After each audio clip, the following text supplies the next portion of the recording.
Good morning, everybody. Welcome to this week's webinar from Anika Digital.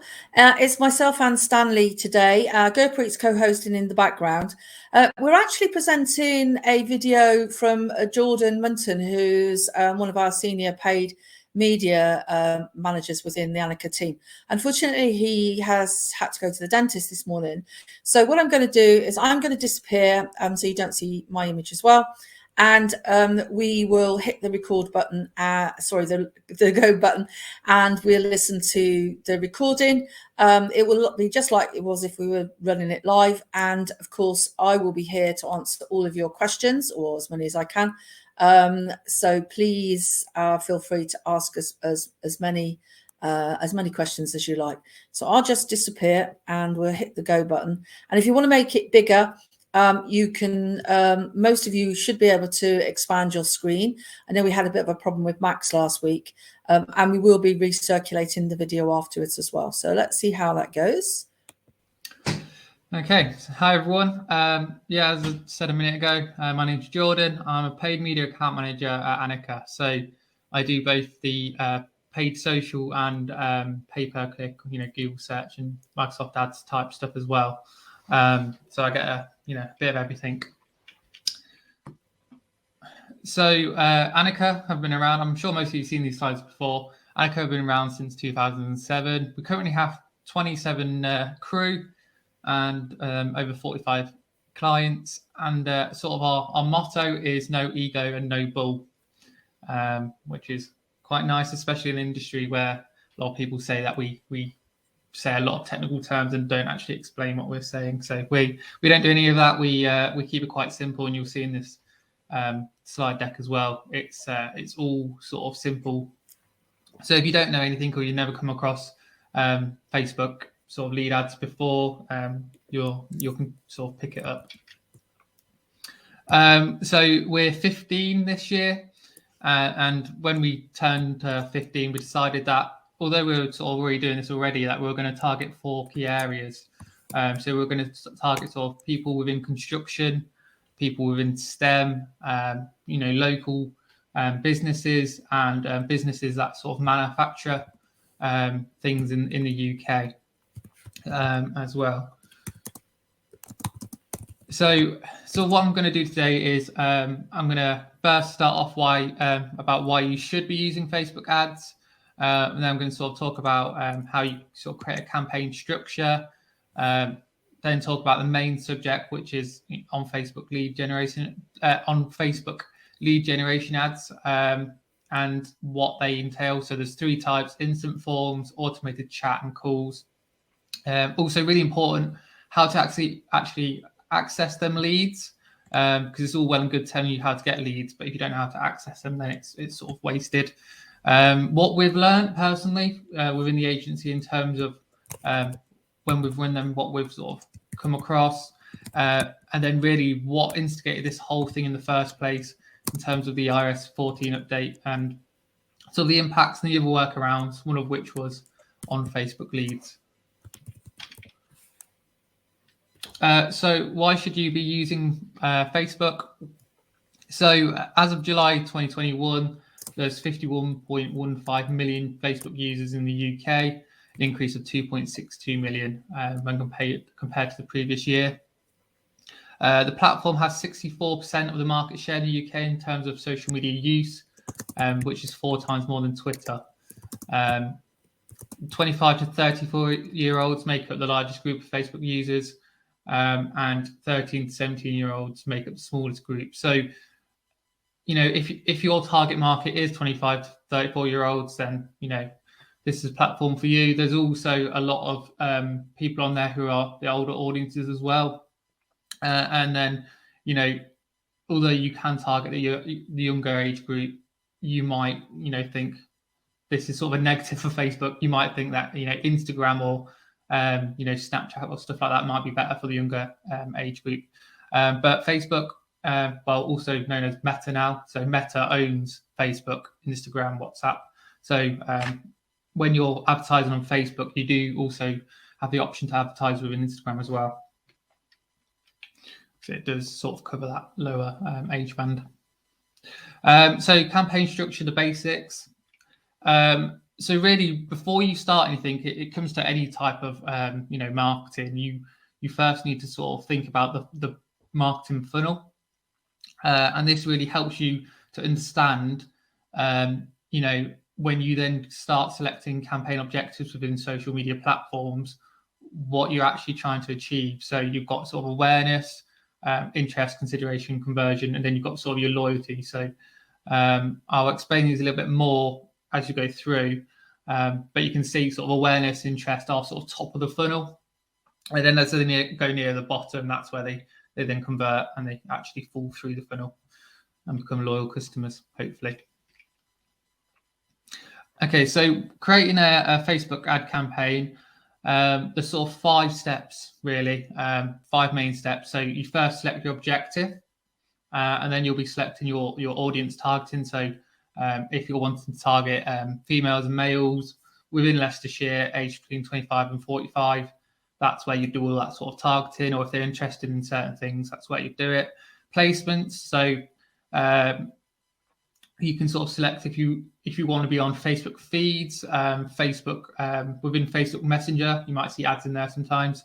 Audience network, which is all the sort of stuff that Facebook can also put the ad on. And then you've got Instagram as well that you can select in there. So if you did want to promote across both of them, you would keep that placement selected. And then once you've done all that, you then select what your budgeting is, your scheduling, whether that's just a start date and for it to run continuously, or for you to select, a date range. So I want it to start on the 1st, I want it to end on the 31st, and I'm willing to put, £100 behind it for that date. And what Facebook will then do is sort of average that spend out across the month. And then finally, the most important bit really is sort of the advertising format and the creative. So that's where you do your ad copy, your links to your websites, your lead forms, your creative, your actual images. That's all where that's all your last step before you launch the ad. So within sort of most social media platforms, they're all pretty similar. But for this one, this is sort of a Facebook ads manager example. So you'll see they sort of nicely split it down into awareness, consideration, and conversion. So your awareness is getting your brand out there, effectively sort of making people aware, reaching new customers, and just trying to reach as many people as possible. And obviously with your targeting, you can reach the right people. And then you've got your consideration. So that's sort of driving people to your website, engaging with your posts. You might have an app that you want them to install. For example, if Uber were to promote their app, they'd want people to download their app, and then they might consider then using that app to book a taxi. You might be wanting to get people to view, you might have a brand new product that's out. You then do a video and get people to view that. So they might not buy at that point, but they're sort of engaging with it and they're seeing it and they're thinking, I wasn't aware of this and now I'm considering it. And then they might fall into that conversion funnel. And then you got lead generation at this stage. So this is, again, they're considering it and they're interested, and, quite quickly they can go from interested to converting, or at least begin in that conversion stage. And then you've sort of got messages where you drop it into the messenger part of Facebook. And then finally, on the right-hand side, you've got conversions. So you've got conversions, catalog sales. That's where you connect sort of a shopping feed into Facebook and basically promote products. You can also use catalog sales for remarketing, so you can sort of show them the product they viewed on the website and stuff like that. And then store traffic, again, you can have sort of a micro store on Facebook, and that's where you do that campaign. But obviously today we'll just be focused on lead generation, because all these have their own little nuances and different stuff. So it's always good just to focus on one and nail that one down. So these are sort of the definitions of the different things. So they say brand awareness to increase people's awareness, reach to show ad to as many people. And then you've got all the different stuff. So for example, the lead generation one is collect leads for your business, create ads that collect info from people interested in your product, such as signups or newsletters. So this will all be in the handout for you as well. So if you ever do think, oh, I can't remember what Jordan said about traffic, you can come in here and you've sort of got the definition there for you. And the same again with conversions, which I've sort of explained, so I won't repeat myself.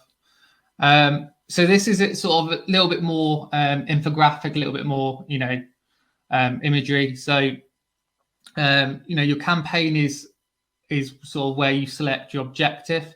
So for this purpose, we'd be selecting lead generation at that campaign level. And then you then move on to the next step, which is sort of the ad set level.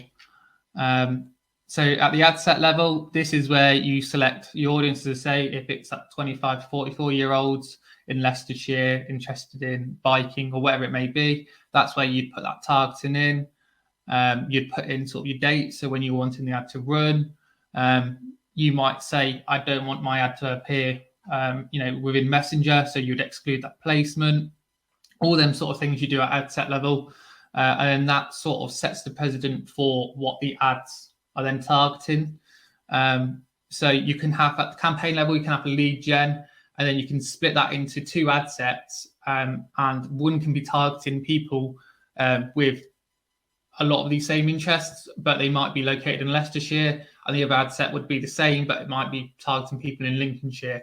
And you can sort of split it out that way. And then that means that when you go onto your ad level, you can then customize the ads to refer to, say, Leicestershire, because every, you're targeting that ad set as Leicestershire. So all your ads can be Leicestershire. So yeah, as I say, ad copy, that's where you do your copy, your imagery again. So if you were targeting in one ad set Leicestershire and one ad set Lincolnshire, you might have a monument from Leicestershire within Leicestershire, a monument from Lincolnshire within Lincolnshire, for it to resonate with the person viewing the ad, if that's sort of what your objective is. And this is also where you can sort of do your lead form, you add it at the ad level. So what that means is that you can slightly customize it for every single ad.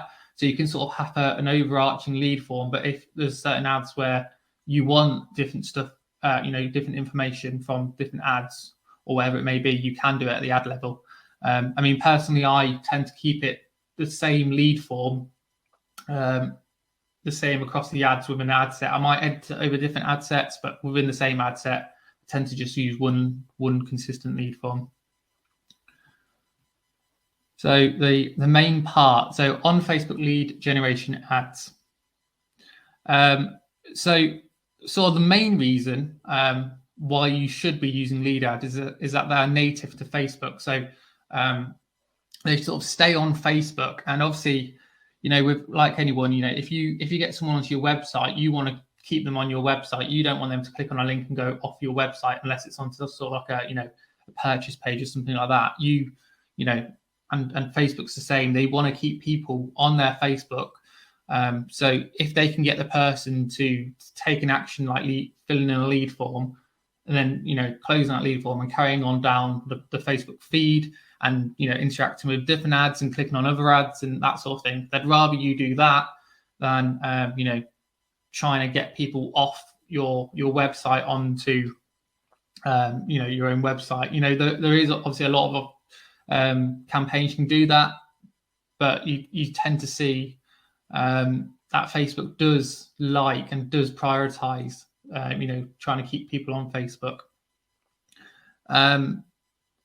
So the engagement does tend to be high, because it's what Facebook does with lead generation ads as well, is it keeps it quite simple and refined, so that it pre-populates contact information. So if you've created a Facebook account and you provided your email address, you provided your first and your last name, all that sort of stuff gets automatically put into the lead form. If us as marketers are asking for that, we don't necessarily need to ask for it, but we can have them options, and they do pre-populate. So it's all about making it easier for Facebook users to inquire and stay on Facebook. Also, with staying on Facebook, the tracking requirements are kept to a minimum, because everything stays on Facebook, and it doesn't require the pixel, the Facebook pixel, to track and see what's happening when it goes to the website. And that's what a lot of the issues were from the iOS 14 that I'll touch on near the end of this webinar. So this was a main reason for keeping people sort of on Facebook, and it can seamlessly integrate with your CRM as well, which is always a good good thing to see. So this came about around December, I'd like to say, or I started seeing it on some of my clients in December, where Facebook actually added a new category to special ad category. So this is where effectively the main objective for Facebook behind this is that they don't want advertisers to discriminate against people. So what this meant for us and a couple of things we were doing in terms of employment is that we had to change our audiences. So what this effectively means is before we could target just males between a certain age group, whereas now we have to target everyone between sort of 18 and 65, whatever gender. So it sort of opens it up to everyone, and it creates sort of an even playing field as such. But you'll see a case study later on that actually it's not an even playing field. It's sort of skewed to one way. But if we'd have just targeted one gender, we would have never got any of the other stuff. So you sort of have to trust Facebook with it. And as I say, it was a recent addition of employment. So you've got the other things like credit, housing, social issues and stuff like that. So they're very sort of high risk subjects sort of thing, I guess, for Facebook. Don't want to discriminate, don't want people targeting people with credit issues or people, needing housing benefits, or targeting people trying to sway their political views or show them, political things they don't want to see and stuff like that. So they're sort of special ad categories. And I was skeptical with them to begin with, but actually it worked out really, really well. And you'll see that later on, just how well it worked out. So to say, the first three categories it sort of dictates the first three categories. So age, gender, and sort of postcode can't be targeted. So as I say, it opens up the age, it opens up the gender, and also you can only target sort of by county or by sort of town. You couldn't go down to sort of like LE16 7. That wouldn't happen. It'd be sort of LE16 or bigger postcodes, just so you can't target, I guess, areas where that there might be social issues that you can try take advantage of. So and the fourth category, which is sort of social issues or elections and politics, is that you have to get the authorization in the country you wish to run the ads as well. So if you're a politician, you sort of have to get approval to say, yes, you can run their ads. They're not, they're not illegal or whatever. You sort of have to put, especially with them ones, you have to sort of put a disclaimer. Well, Facebook does it automatically where it says it's paid for by, and then it sort of tells you how that politician is being funded, how that, the ad spend for that campaign is being funded, just to, give a bit more transparency as well. So the first sort of lead generation campaign type of campaign you can use is called instant forms, and this is what a lot of people use, and this is what, when you first think of lead generation ads, this is what everybody sort of thinks of. So before creating the lead form, it's important that you actually make a couple of changes in the settings, because when you actually create a lead form, you can't then go back and edit it. You sort of have to duplicate and then edit it again. So you can quite quickly keep on duplicating stuff because you keep noticing more and more issues. One of the big ones with this one is in the settings, it's not automatically selected, but you sort of have to select to allow people to share. So it says here, the first bit is content. So you choose more volume or higher intent. Now, there's not too much difference between them.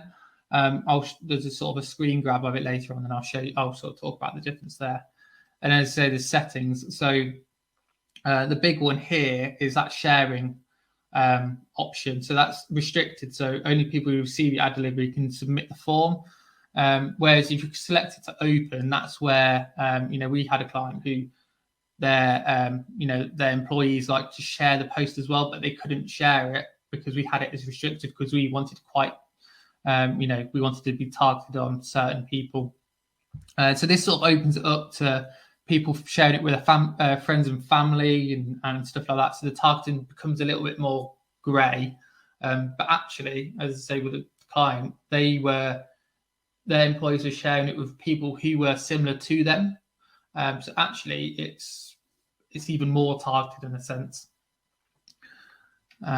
which is just something to keep note of, because if you do publish it and then no one can share it and you want them to share it, you have to then redo the whole lead form, duplicate it and change some settings.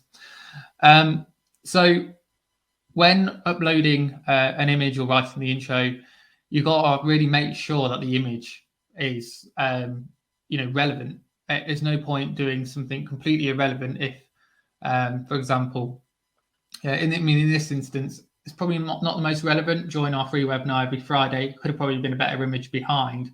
But if there was an image of someone playing football or something like that, that would be, even worse. So you've got to make sure it's relevant. And also your sort of intro, it needs to sort of have a clear call to action and sort of explain to the person what they should expect from the lead form. What the end goal is. Fill in your details below and a member of the team will send you details for the weekly webinar. So, you're telling them you want their details, and if they give their details, the next action is going to be you'll send you more information about XYZ. So that without that, they don't really know what to expect. So the next one is sort of custom and short questions. So this is sort of the bulk of an instant form. And it's really important here that you keep your questions aligned to your goal. It's really easy to go off a tangent and go, for example, in this instance, we want to know why people, what they hope to gain from the webinar, because that might educate us. Because if they're hoping to gain technical knowledge, if they're aiming to get industry news or whatever it may be, that really helps us to create webinars in the future. So that's a really important one. But you could quite easily here start asking really irrelevant questions because you think, oh, that'll be handy to know, but it's not actually paramount to the goal, which is trying to educate what webinars you do in the future. So that's sort of a custom question, and you can create multiple choice options. What I'd suggest here as well, if you do sort of do a multiple choice and it's not a clear yes or no, if it's then selecting an option, obviously you're not going to list every single option. You might list two or three main ones, but you could also do sort of an other box for them to tick, and then follow that up with a short answer, which is if other, please tell us below. That way you're not restricting their sort of feedback. And also that means that if people don't like any of the three that you've selected, they're not just going to select one randomly. So it all keeps the data reliable in a sense, because I know if I didn't have that other option and I didn't like the other three, I'd just click a random one, and that would just, wouldn't educate us on what webinar we need to do in the future. In this instance, we like to know what sector industry they operate in, the company name, and sort of what they hope to gain from the webinar. So you can I've sort of put it in both here. You can either do it as a custom one where you put multiple choice, or you can just do it as a short answer where they can fill in whatever they want. But that sort of opens it up for them to fill in absolutely anything, whereas you might want it to be, three quite concise options with that additional option. So as I say, we've kept it quite concise here. So effectively there's 4 questions there if you ignore the duplicate one. And the main ones on top of what we want to know about what they hope to gain. We also want to know what sector they're operating and what company name, because that might be useful if they keep coming to these, webinars, it might open that door for us to have a conversation with them and say, look, we've seen, you're really interested in our webinars. Can we help you? Can we do like a free audit or whatever it may be? How can we help you further?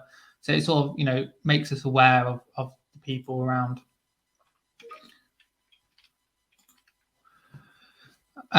So the appointment requests is sort of a different section within that custom. So you have custom, you have short, and then another option you have is appointment request. So this is a bit tricky because you're not able to change the date or time availability within the form. So you can highlight sort of your opening times, maybe within your intro or at the end, to say, look, we only accept appointments 8 till 4 or whatever it may be, but it's not too good for that. And also from my knowledge in terms of how I've used this lead form with those clients, there's not a clear way of basically getting it into your CRM system and auto confirming that appointment. It's sort of a manual process of getting this sent through, and then someone then having to take that, look at the calendar and see if that slot that they've requested is free. So it's not the greatest. There's probably a little bit of improvement for it, but it is quite good for, if you're a salon, it's quite good just get people engaging with it and getting them leads in for people. You might be targeting people in Leicester because you're a salon in Leicester. You just want people to inquire, and you can go from there and say, yeah, I can squeeze you in a cart. Can you do this date? So it just gets people interacting. It makes it as easy as possible for people to, basically give you a sign that they're interested in your service.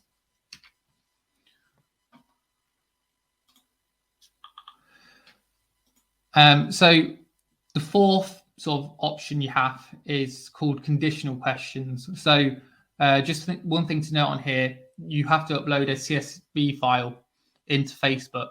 And it looks a little bit like that example on the right. So you would upload sort of the column. So what would you like, a t-shirt or jumper? What color would you prefer? What size would you like? And then on the left-hand side, you can see that we've put them questions in, and then we can pull sort of the options from that CSV file. And what it basically does is if someone selects, in this instance, t-shirt, it will then just sort of do them t-shirt options. So then when you go down to the next one, you can have red, yellow. That's the only two options you're sort of given as a color. And then when you go down to size, you're given small, medium, large. So it sort of filters it down. So if someone did pick a t-shirt, they're not going to be met with the options of beige or black because they're only available as a jumper. So it sort of filters it down, and again, it creates that inquiry. So it's, they can't make a purchase with a lead form, but it's more inquiring. So it might be custom.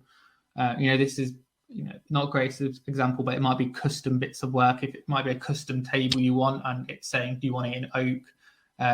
What style do you want, and stuff like that. And it will be, very, very custom type stuff. This stuff would be more aligned to sort of a catalog sale campaign. And then, as I said, Facebook sort of has this information when you sign up. So you provide them your email address, you provide them your name, you might provide them your number and your postcode. So if they do have all that information, they can sort of put that into this sort of pre-filled section. You can ask or not ask certain questions. For example, on here, you might only need their full name and their email address. So therefore, you wouldn't ask for the other bits of information if you didn't need them.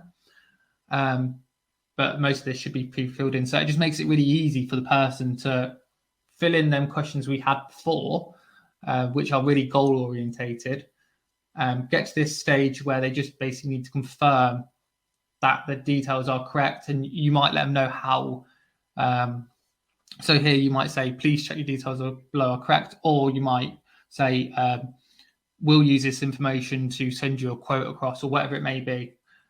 Just making it as transparent as possible as well for the person, to let them know what you're doing with the information, what they're hoping to achieve from this, and all the rest of it. And then sort of the fifth step is sort of privacy and review screen that they're met with. So what you need to do in here is you need to provide Facebook a link to your privacy policy, just so the person, the consumer, the customer has that option when they get to this stage to go onto your privacy policy and see how their details will be used if they're going to go to third parties or anything like that. It sort of, again, gives that transparency and gives the customer the chance to look at that before submitting their details. And then the last screen that you'll create for a lead form is a completion screen. So this is where you might thank them for filling in the details. You'll maybe navigate them to the next stage. So you might say, you can put a call to action at the bottom, and you can customize this call to action as well. So it might be visit, view our previous webinars. It might be visit our website for more information, whatever it may be. So at this point, you've now got all that information, and you can then move them onto your website if you want them to go onto your website. So you don't lose out on using this, because if you did a traffic campaign, you'd be driving people to your website. This way, you're sort of getting the inquiry, and then you're driving people onto the website. So the website page you're sending them to is probably going to be less likely to do with, being conversion orientated, trying to push them to make an inquiry, and more just an informational page, which actually might be even beneficial to them. Some people do lead forms where you fill in the lead form and it sends you to a link where you can download a PDF. For example, Annika might do this for our A10 booklet. You give us your information that we sort of want, so we can mark it to you, for example, email address and your name, number, stuff like that. You're clear that that's why we're wanting it, so that we can communicate with you and give you, offers and all the rest of it. And in exchange for them details, we're going to give you a free marketing booklet. It's a bit like when you go to the supermarket and you use your loyalty card, Tesco's, you get club card discount. You're with that acceptance that they can have your data and learn your shopping habits and all the rest of it. Another one that I've seen pop up is actually newspapers. The newspapers that have paywalls and only let you read one article a month and stuff like that. What they'll do is that they'll create a lead form, and they'll sort of give you the first paragraph of the news article, and that might really intrigue you. So you then go through the lead form process, fill in the lead form, and they'll send you the link, and you can view that full article for free. But what it also then means is that they know you're now interested in their news articles, and then they can then start marketing to you and offering you discounts, and sign up for 6 months and get 3 months free and stuff like that, because they know you're interested in. So it's it can be used in so many different ways, which is really good. So that was sort of the setup process for each one. So this is where you then end up. This is sort of what it looks like when it's met and shown to the person. So, for example, on the image 2, you can see that they're quite big, clear buttons. So it's just a case of clicking what one, and typing your short answer. Next button being really clear and blue, just basically easily navigating people through the process of filling in the lead form. This is where that stage of higher intent or more volume comes into play. So basically the difference is, if I just click onto the next slide, is that if you selected higher intent within them settings, your form type would be number 5, and effectively they have to do like a slide across the bottom to confirm that they've reviewed their information. Whereas if it's more volume selected, the customer is just showing image 6, where they just submit the form at that point. So it's just adding that extra step in to the process. I can't say personally I've seen the benefit of doing that higher intent review process bit, but I assume if for example you're doing these and you're finding a lot of people are providing the wrong phone number, or by accident or whatever it may be, you might put that review stage in for people to confirm that they're happy with it. And again, at this sort of just before they submit, this is where they're then given that privacy policy, so they can just double check if they want to how you're going to use the information before they give you the information. And then you're finally met with the thank you bit, and call to action in this instance is view our previous webinars.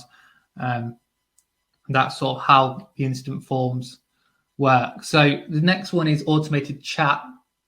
So this is a little bit, it's one of the 3 options, but it's not currently available in Europe or Japan. So it's more sort of America. Obviously, this being an American company, most things start over there to begin with. So this isn't available, but if you were to be marketing for people in California or wherever it may be, you could potentially use this if you wanted to. So how this basically works is that you sort of send them a message. They can sort of message you, and you can create sort of an automated chat and reply. But a couple of things to sort of remember is, if the piece of information isn't critical to you, you sort of want to know it. For example, you might want to know what interests them about Anika webinars, but it's not critical for you getting your goal. Then you can sort of go into your advanced settings and disable or allow to skip certain answers. So this means that you can go through the whole point, and they can actually then still submit that lead in essence, rather than trying to create a pain point for them. So that's really important to think about, and it's all reflecting back on that goal. What's our goal? What's critical, and what's really good to know? And you might say, this is critical and this isn't, therefore this bit of information which isn't critical doesn't need to be in there anyway. So you just sort of have to keep that in mind. So here's an example. It's a lot more basic than creating incident forms. So you effectively create a sort of an intro. So here you can also create, if we go on to the next slide. So this is where you can do like the error messages. For example, your email address is not sent in, like you sent is invalid and stuff like that. If, for example, they don't give you an email address. But this is how you can create an ad. So the intro, so hi, and then you can create sort of a dynamic insert. So in this instance, it was me inquiring, so it'd be Jordan. But if Sally, whoever inquired, you'd say hi, Sally, and then say thank you for showing your interest in our free webinars. Please fill in details below to get registered. You can add emojis in, you can add images in, you can add videos in, all within that sort of little square. You can see that's where you add it all in. So in this instance, we've said, hi, Jordan, blah, blah, blah. And then there's an image. I've just used the Anika logo. And then you can see the first question here is about email addresses. What is your email address? And then it's here, answer validation. So that's where you then come up with that reply saying your email is valid or isn't valid. Or you might say the email address is important, but not critical. Therefore, they can skip it if so be, if they don't want to give their email address for whatever reason. And then you sort of start the process again of creating your short answers as well. It's not in as much detail as the instant form, but you might ask questions like, what's your job title, company name, stuff like that. And then they just answer it with, either predefined questions, like predefined answers, or they just give you whatever answer, like a short answer as well. So here, this is where it's really important for that skip process as well. So here, we've asked them, if you have 30 seconds, please answer the next 3 questions, as this helps us better tailor our webinars moving forward. If not, you can go straight to completion screen. So here, we're wanting them to sign up for a webinar. So it's not critical that they tell us, what they're sort of interested in, but it'd be good. So here they can say yes, and they can say no. And then you sort of have an option here where you can go, if they say no, you can send them straight to the completion page. If they say yes, you send them to the next question. And if, for example, you say the email address is critical, we need it, are you happy to provide it? And they say no, then it'd be sort of a disqualification. But you sort of have to use that very sparingly. An example here is if you required the person to be over the age of 25, if it's a HGV driver and your company could only have people over the age of 25, this is where you could then put that bit in. Because if it's in this sense, if it's employment, you can't target, going back to that special category, you can't target people with certain age groups, but this is where you might put in that little blocker, and you just explain why they can't carry on with their process, and then you sort of have completion again. And then the last one is calls. So this is the most simple of the three, and it's sort of a very simple process. So you have your description, you have your headline. So in this case, your headline is we provide them for free. Description, give us a call to find them, and then you've got your primary text, which goes above the image, which says, have you heard about our free webinars? And then you just upload a single image, and that's all you do with calls. And they can click on the ad and call now, and that's effectively it. I'm just cautious of time, so I'm just speeding up a little bit. So this is how you find your leads. Again, I won't go into great detail, but here's sort of a step-to-step guide on how to find your leads within your Facebook page. So you'd look on sort of the left-hand column, scroll down, and you can sort of click through. And as you see, this is a bit what it looks like. So on the left-hand side, you have your scroll down, you see about a form library, and you'd click on that. And then on the right-hand side, you see all your lead forms. You might see that one lead form has got 10 leads in it, and you click that download button to download them within your Facebook page. The other way you can do it is through Ads Manager, which again, they're the steps to get to it. And what it looks like is a little bit like here. So your first step is to go onto your campaign level and select the campaign that you're wishing to download the leads from. Step 2 is to select the ad sets that you're wishing to download leads from. And then step 3 is you then go onto your ad level, and you can see here, you can either go onto your ad level, or you can stay at your ad set level, and you should be able to see this results column. If not, it'll just be a case of where that step 3 lettering is behind there. You can customize your columns and add in the results page. So this is where you'd click on that button, and you can download your leads from your ad sets or ads. And there you just sort of make sure your date range is selected, that the ones you want to do, and then just click download, and it will download as a CSV, I believe, for you to look at your leads. So you can also automate that bit of the process. So rather than having to manually go into Facebook, you can sort of link up your CRM system so that leads get loaded automatically into software, or you can use third-party software like Zapier. So how this would basically work is someone makes an inquiry, and instead of it then sitting in Facebook or as Ads Manager waiting for you to download it every day or so on, it would then, you'd set up a Zapier or in this instance, HubSpot. And once that lead is submitted, it then triggers whatever software you're using to send that on. So in the case of Zapier, that'd be an email. So it then send an email through with all the information provided on there. So you sort of have to go into Zapier and create that automation yourself. I haven't sort of included it in here, but there is ways to automate it.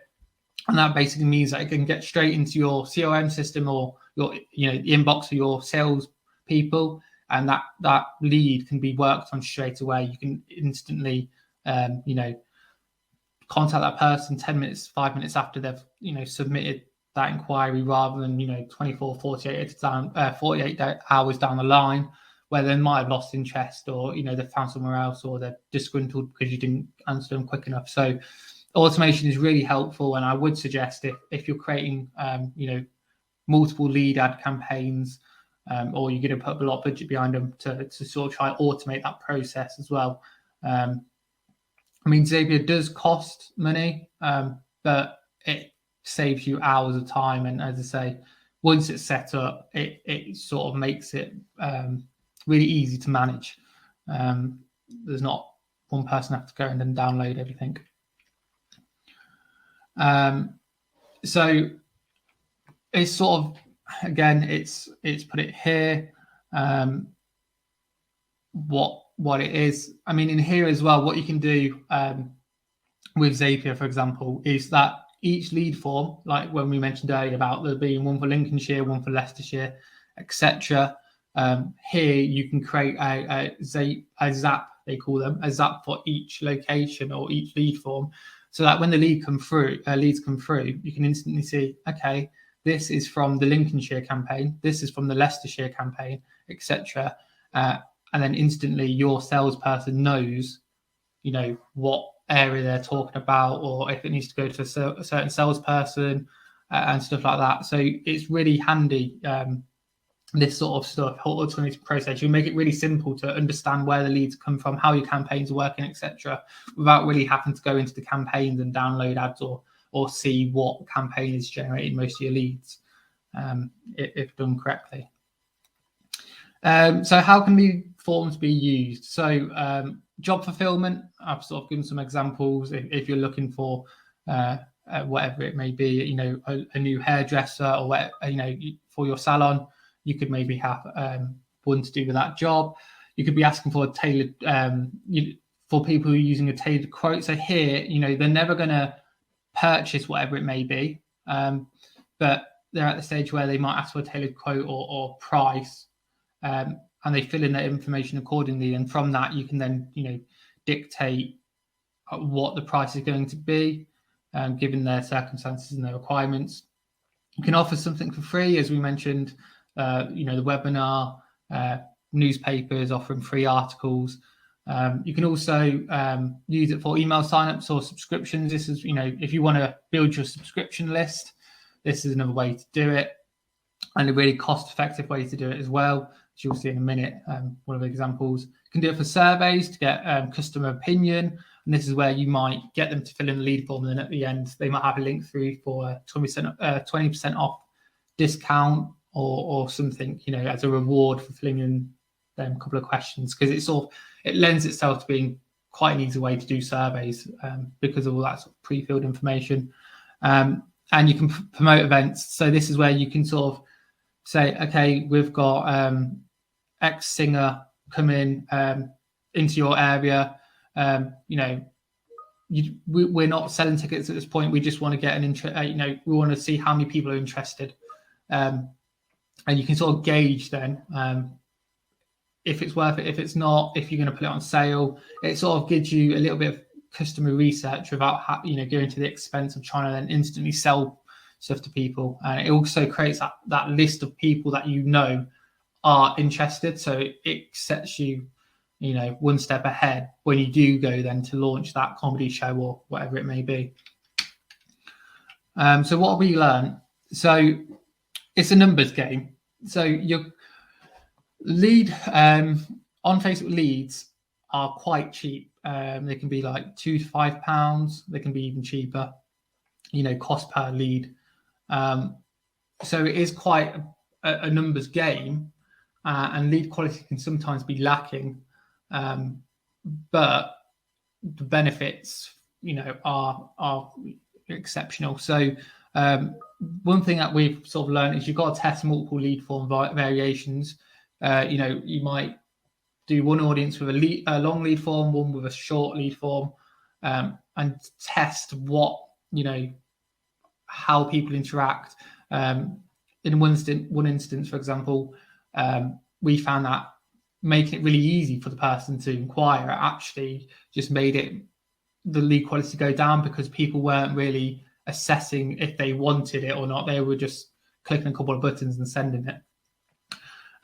So we've learned also you can do remarketing through lead forms, and these can be quite effective. So this is you know, for example, you can target people who have opened a lead form but not submitted the lead form. so you can sort of retarget them and get them to sort of finish their inquiry. As I say here, depending on their usage, short and snappy instant forms aren't always the best. So you sort of want to use this as qualifying not only if the person is, the person you want, but it helps them to qualify if what they're inquiring about is what they actually want. If you start, for example, if you're promoting a job and you start saying, okay, are you available between Monday and Friday? If you're, are you this, are you that? It starts to get them thinking, do I actually have the time to do this job on top of what my other commitments are or not? Whereas if you just did a short and snappy one and said, are you interested? Do you live in this postcode? Perfect. They don't really have to think about if it's, actually going to be the right job for them. This is, again, we learned the hard way. Manually sorting and sending leads is way too time consuming. And obviously as well, if you're handling loads of data, then the risk of GDPR and handling the data and all the rest of it crops up as well. So it's so much easier just to automate the process as much as possible from Facebook to the people actually needing that information. Lead forms can be cost effective. We're getting quite a lot of lead forms in a short space of time. We've got a case study in a second, which will show you that. And again, lead forms can be combined with special ad categories that we mentioned earlier. And this has worked exceptionally well for some of the projects we've been on, although we were quite unsure about it. It's been very good.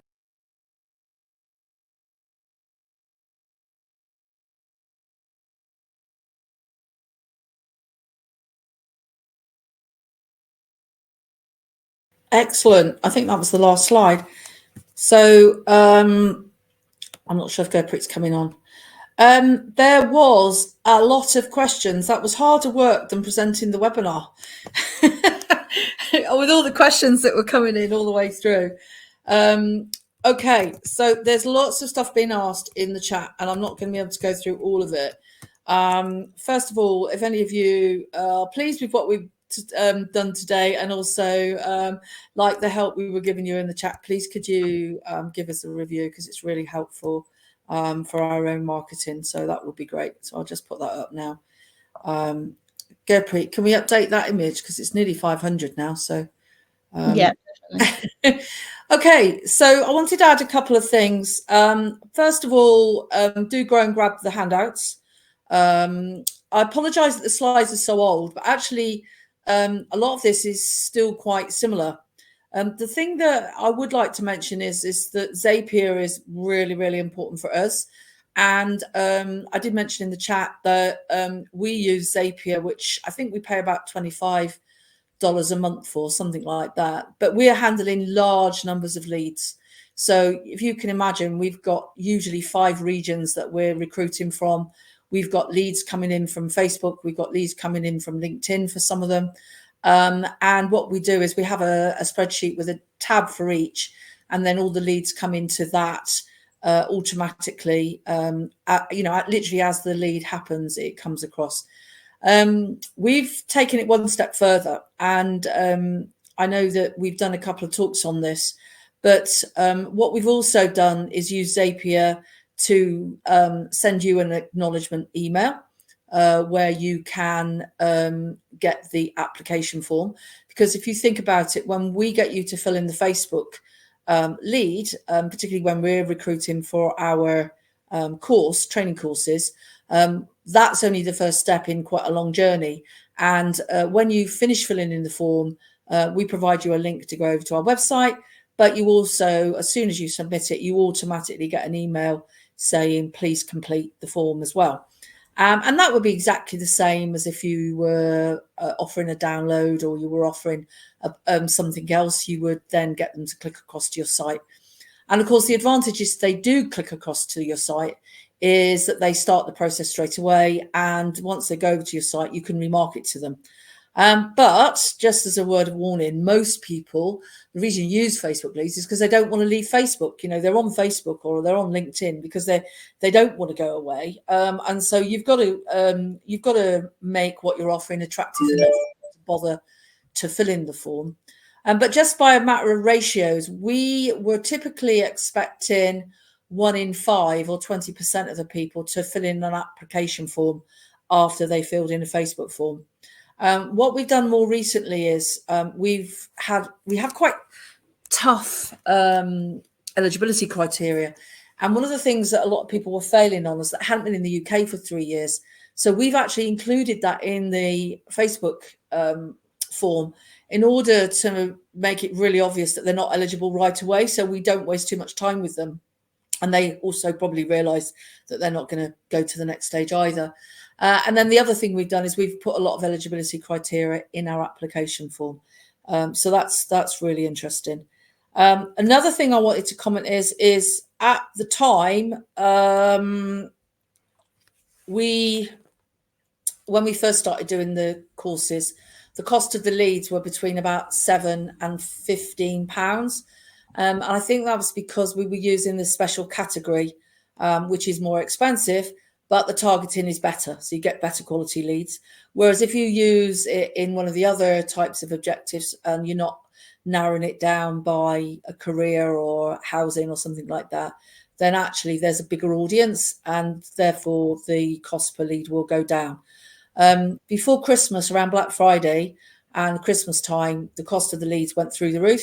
And in fact, Lincolnshire, which we have to use their rather boring government guidelines on the branding, the cost of leads went up to over 50 quid. So you can see that that became very, very expensive very quickly. And it was a very different sort of scenario. The other thing that I would say that we do that's different from what Jordan described, because he did pretty much go through the whole process, is we also have incorporated WhatsApp within our journey. So the automation not only triggers that automatic email, but we have set up the WhatsApp API through our business manager account. And we use a third-party tool called Watty, which is actually like a broadcasting tool, which acts as an intermediary. So if any of you have applied it in the last sort of, any of you guys are learners, and I know there's other people on our courses as well, you would have got a WhatsApp message as well. And the thing about WhatsApp messages is they've got an 80% open rate, whereas an email's only got a 20% open rate. So when we were using WhatsApp, we got a much, much higher opening rate than when we did just email on its own. So I think that's really useful to know as well. Do you think there's anything else I need to answer, Gurpreet? Because there's so many questions. I can't see anything else. I think you've covered most. If there are any outstanding questions, you can always drop us an email. Yeah, we have a lot of people that need to leave at 10. So hopefully you can you can catch up on the video later on. We have done quite a lot on Facebook ads recently, and I know Rachel's going to be doing a TikTok next week, and she did something else on Facebook ads the other week. If any of you are learners, there was the workshop as well, which will help. But if you do want any more information on this, message us and we can see if we can answer you. The only other thing I would add was there were some questions about placements. Placements is where you say, oh, I want it to go on Facebook, I want to go on Instagram, Messenger, or the Face Meta network. They've got like a display network. You don't get that option if you're running Advantage Plus, which is their sort of automated black box option. You get a lot less choices of the targeting. So you may find that if you can't see that option to choose the placement. But the team were Emil and a couple of the other guys were messaging me in the background saying it is really badly hidden now compared with what it was like before. It was dead easy to find it, but it's actually a real obvious step. So I think they are trying to sell inventory across everything else because they make more money that way. The only other comment I think I probably already made is you can do this in LinkedIn as well. And obviously LinkedIn is more B2B targeted, but the cost of lead generation is higher than in Facebook. So Facebook, you are subject to the targeting options within Facebook. You can do B2B in Facebook quite successfully, particularly around job title, but it won't be as targeted as you can do it in LinkedIn. So you might get better volume in fact, you'll get more volume in Facebook. You might not get the quality. So you may need to experiment between the two. Brilliant. Okay, well, I know that Gurpreet's got another webinar to run to, so thanks very much for supporting Gurpreet. Thanks, Anne. I'm going to end the recording now, and we'll see you next Friday. Thanks a lot, everybody. Bye. Thank you. Bye.